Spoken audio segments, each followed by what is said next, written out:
कर्तव्यात कसूर केल्याचा ठपका, सांगली महापालिकेचे उद्यान अधीक्षक निलंबित, सहाय्यक अभियंत्यांना दंड।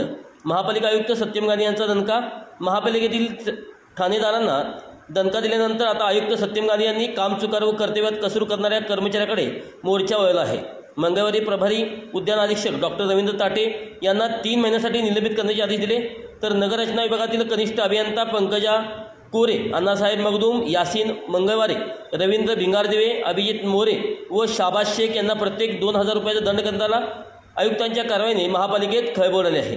महापालिकेच्या घनकचरा व्यवस्थापन विभागाचा पदभार डॉक्टर ताटे यांच्याकडे होता, त्यानंतर त्या काळात त्यांनी दैनंदिन स्वच्छतेकडे दुर्लक्ष केले, वरिष्ठांच्या सूचनांचे पालन केले नाही, म्हणून त्यांची घनकचरा विभागातून उचलमागणी करण्यात आली।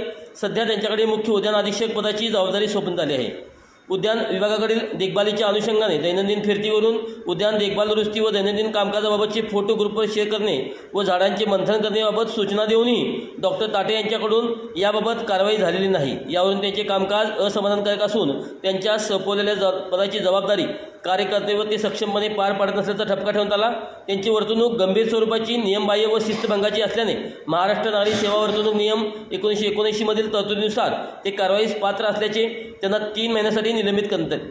आयुक्तांच्या आदेशात म्हटले आहे, महापालिका क्षेत्रातील अनधिकृत बांधकामे रोखण्यासाठी दैनंदिन पाहणी करून अशा बांधकामावर दंडात्मक कारवाई करावी, ही बांधकामे नियमित करावीत, याबाबतचे दैनंदिन उद्दिष्ट देत कारवाईचा अहवाल सादर करण्याचे आदेश नगररचना विभागातील शाखा अभियंत्यांना आयुक्तांनी दिला होता। आदेशाचे पालन न करता कर्तव्यात कसूर केल्याप्रकरणी सहाय्यक अभियंत्यांना प्रत्येकी 2000 रुपयाचा दंड केला आहे। यात कनिष्ठ अभियंता पंकजा कोरे, अण्णासाहेब मगदूम, यासीन मंगळवारे, रवींद्र भिंगारदिवे, अभिजित मोरे व शाबाज शेख या अधिकाऱ्यांचा समावेश आहे। यातील कोरे वगळता अन्य अभियंता मानधन तत्त्वावर पालिकेच्या सेवेत आहेत।